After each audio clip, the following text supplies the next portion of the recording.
Bonsoir.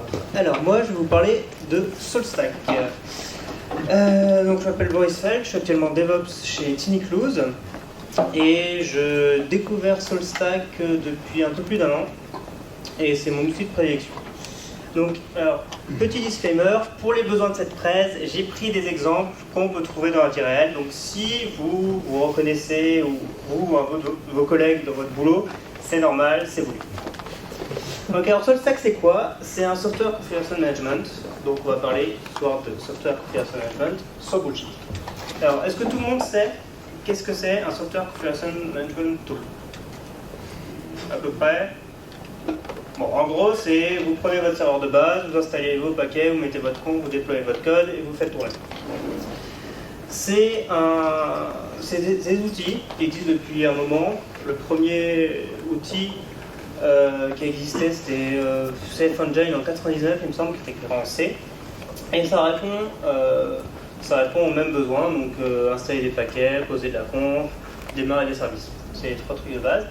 Et qu'est-ce qu'on pourrait attendre d'un outil de gestion de configuration dans la vie de tous les jours? C'est de pouvoir configurer facilement, parce que maintenant on a des équipes pluridisciplinaires, on a plusieurs langages dans notre stack, on a les ops qui font de plus en plus de dev, les devs qui font de plus en plus d'ops. Donc il faut que ça soit facile pour tout le monde d'écrire de la configuration rapidement et efficacement. Parce que de nos jours, on a de plus en plus de machines, on a des stacks de plus en plus compliqués, et on a des infrastructures toujours plus hétérogènes. On a plusieurs providers, vous pouvez avoir du Rackspace, du Amazon, vous pouvez avoir des machines en bare metal, des instances, des conteneurs. Donc c'est des problématiques qu'on a de nos jours. Et ça permet aussi de résoudre certains problèmes. Par exemple, hey Roger, t'as bien installé les dépendances à jour du dernier déploiement parce que là j'ai une erreur bizarre où tiens, je t'ai demandé deux machines. Pourquoi il y en a une qui est en 32 bits et une en 64 bits et une où j'arrive pas à me connecter? D'accord. Ou ah merde, on a merdé la conf Nginx. T'aurais l'ancienne version électrique? Oui, alors c'est le .hold, ou c'est le .hold 2014 10.04 ou .hold.bootversion. Depuis le dernier déploiement, on a des erreurs bizarres, mais seulement sur deux machines. Tu pourrais vérifier la version de libxml sur les 200 serveurs du cluster. Ah, je sais, il y a du Debian, il y a du Red Hat, il y a du SUSE, il y a du Mac, il y a du Windows, mais on en aurait besoin rapidement. Ou un petit truc que certains de vous ont peut-être fait ces derniers temps. Tiens, il y a une nouvelle faille Zero Day. Encore? Tu peux patcher rapidement. Quand vous avez 200 serveurs avec plusieurs OS, plusieurs distributions, c'est un peu chiant. Et la plupart des gens sont tombés dans cette faille. Donc une solution, c'est SaltStack. Donc SaltStack, c'est un outil assez jeune, c'est la dernière version. Donc SaltStack, c'est quoi? C'est un serveur RPC de nouvelle génération. Avant d'être un outil de gestion de configuration, c'est un serveur RPC qui permet de faire les appels sur les machines distantes. Vous allez voir pourquoi c'est important après. Donc c'est aussi un outil de gestion de configuration de nouvelle génération, qui est écrit entièrement en Python, qui est populaire, qui est maintenu et qui a une communauté extrêmement active. On va voir. Et ça supporte donc plusieurs OS. Alors, pourquoi c'est important que SaltStack ça soit du RPC? Parce qu'on a des outils de gestion de configuration depuis un moment qui font juste la gestion de configuration et les gens ont dû l'utiliser de façon sans RPC et ça leur allait très bien. Ah, vous vous rappelez l'histoire de la faille Zero Day? Quand 2359, votre boss il vous dit hey, il y a Heartbleed, faut fixer. Quand vous avez juste de la gestion de configuration, vous mordez les doigts.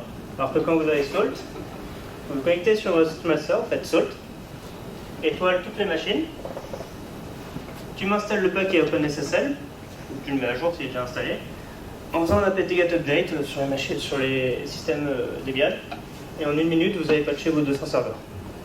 Shellshock, c'est pareil. Et il y a un problème depuis le dernier déploiement, tu pourrais vérifier la version de libxml sur 200 serveurs. Aucun problème. Salt, tous les serveurs, donne-moi la version du paquet libxml. Ça marche sur les Debian, Red Hat, SUSE, Windows, Mac, Solaris, HPUX, sûrement d'autres. Voilà. Et donc effectivement, c'est pas la même version parce que les devs ont oublié de dire hey, il nous faut cette version-là. Voilà, les cas classiques. Bon, revenons à la gestion de conf. La gestion de conf. Alors, qu'est-ce qui différencie Salt des autres outils pour la gestion de configuration et qui est intéressant pour moi? On va décrire notre configuration voulue sur un langage déclaratif plutôt qu'impératif. On va dire je veux que ce paquet soit installé dans cette version plutôt que installe ce paquet dans cette version. Pourquoi? Parce que vous allez avoir des déploiements qui vont échouer, comme avec tous les outils. Faut bien s'en rendre compte. Alors, et si vous avez un langage déclaratif, vous allez pouvoir dire ok, bon, ça c'est pas passé, ça c'est passé. Si je le relance, je sais que ce qui est déjà passé, à moins que quelqu'un a supprimé les fichiers ou touché les fichiers, ça va être bon. Je vais pouvoir rejouer les formules de façon beaucoup plus sûre. Alors que si on relance un chef par exemple, on va dire attends, mais ça a déjà été installé, donc il y a ça qui va pas être lancé, ah ça, je sais pas si ça va être lancé, merde. Voilà. Donc c'est écrit en YAML. Pareil, quand on vient de chef Ruby où on fait du DSL, on dit ah pourquoi du YAML? Le YAML c'est un gros avantage, c'est qu'à mon ancien boulot il y avait des développeurs Python bien sûr, il y avait des administrateurs système, et il y avait des devs Java. Et ben ils ont pu tous faire des recettes Salt.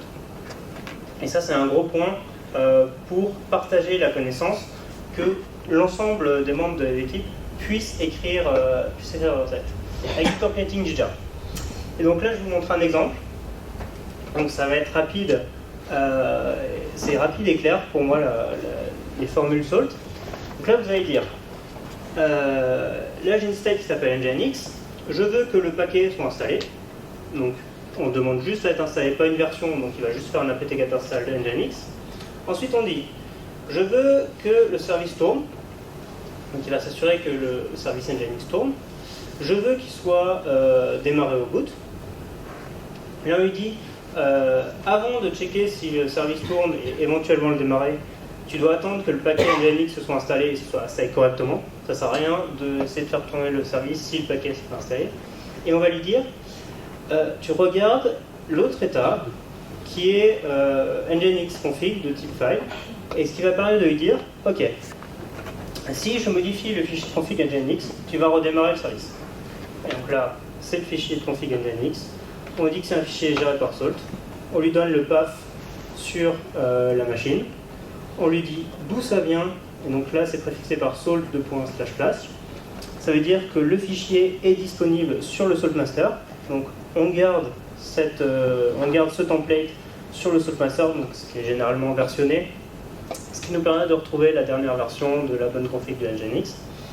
Et on lui dit qu'il va exécuter un template Jinja dessus, où il va pouvoir récupérer des infos, rajouter automatiquement les VHOST, le pass vers le certificat SSL, etc. Donc là, je n'ai pas compté les lignes, mais en moins de 30 lignes, on a installé un paquet, on l'a configuré. Bon, il reste les VHOST éventuellement, mais ça c'est la donnée métier. Donc c'est assez peu verbeux et assez explicite. Ça reste du YAML, donc il y a certains cas où le YAML c'est un peu moche à dire. Ok, alors, c'est bien, c'est du Python, un peu chauviniste, mais à quoi ça sert que ça soit du Python? Le Python, c'est accessible.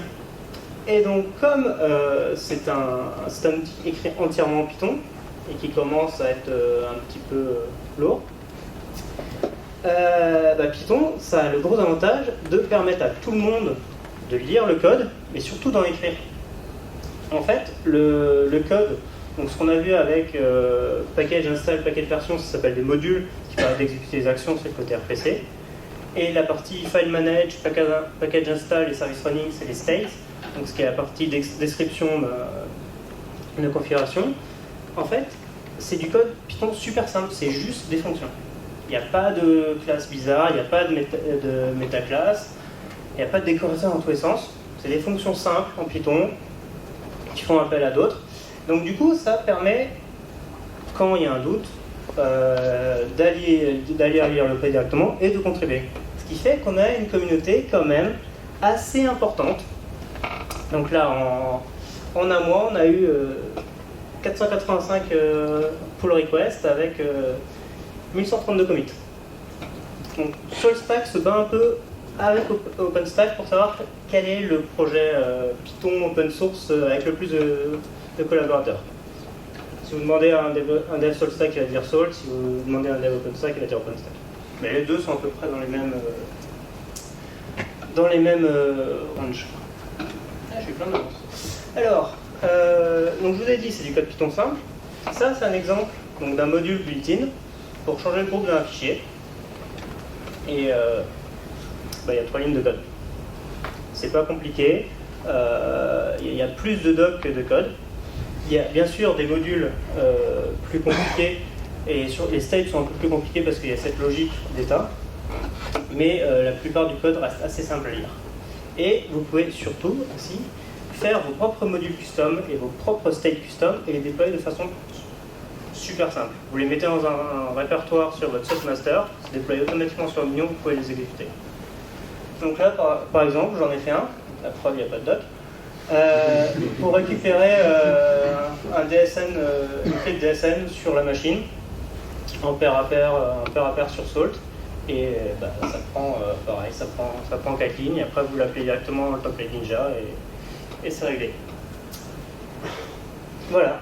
Alors maintenant, Salt, c'est pas qu'un outil de gestion de configuration, c'est aussi un outil de RPC, mais ça veut pas se limiter à cette partie. Une fois que j'ai ma machine, je la configure ou je fais des trucs dessus.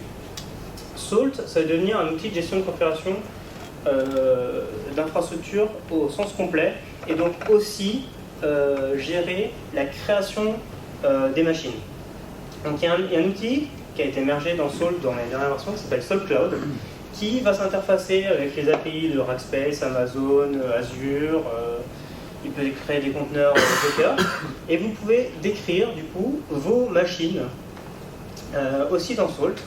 Donc sous un format comme ça, vous dites juste, tu tapes sur EC2, tu prends cette AMI, cette taille, et ton mignon, donc les mignons c'est les agents qui sont installés sur les machines, c'est un rôle web, donc en fonction du rôle, vous allez pouvoir installer votre code à vous et un serveur web. Donc là, il y en a 2, et après on a une DB. Et vous rentrez ça en ligne de commande. Vous faites saltcloud-m ce fichier, et il va créer vos 3 instances, il va vous les déployer, et ça va bien. Donc grâce à SaltCloud et grâce à Salt, dans mon ancienne boîte, j'avais déployé une stack complète sur du Rackspace Public Cloud en une après-midi. Il y avait environ une vingtaine de services différents. Donc ça va très très très vite. Une fois que vous avez vos recettes et que vous avez votre config de déployer. Voilà, bon on a plein de temps pour les questions.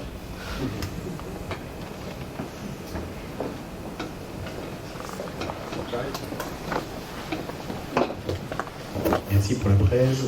Moi j'ai pas mal de questions. En fait, la première c'est comment est-ce que tu gères les éléments de configuration qui sont sensibles, genre password. Alors pour les passwords, il y a ce que j'ai pas expliqué, mais tu as les recettes, généralement avec des templates, et tu as un autre concept qui est plus les variables qui peuvent se stocker à 2 endroits, soit au niveau des grains, donc dans les mignons. Donc en fait, ce qu'on a vu là, donc ça c'est un grain, soit au niveau master dans les pilars. Et au niveau du master, tu peux autoriser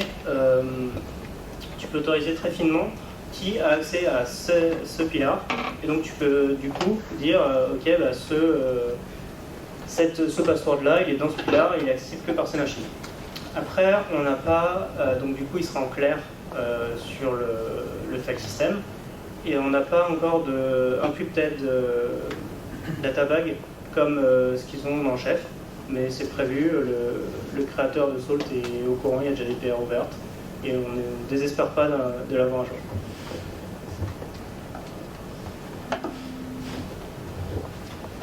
Alors j'ai une question, c'est parce que alors, moi je connais bien Puppet.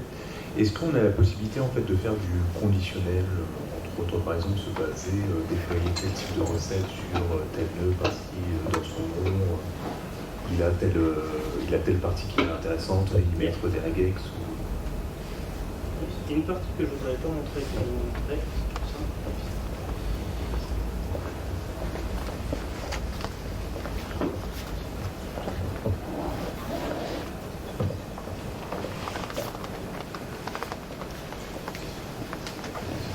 Est-ce que j'ai le droit de montrer ce fichier? Ça va? Trop tard. Bon. Ça, c'est le fichier top qui est dans Salt et qui permet de dire en fonction de telle règle, tu vas exécuter cette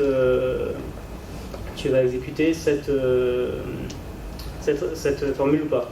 Donc tu peux te baser soit sur le nom, donc là c'est toutes les machines qui commencent par API, soit sur le grain. Et tu as plein de matchers possibles. Donc tu as ça côté recette Salt et côté Pillar. Ah, ok, donc c'est très ressemblant à Puppet.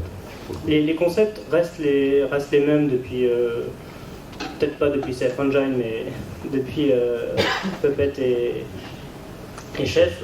C'est juste qu'il y a d'autres manières de faire et Salt essaye de pousser la logique un peu plus loin. Merci.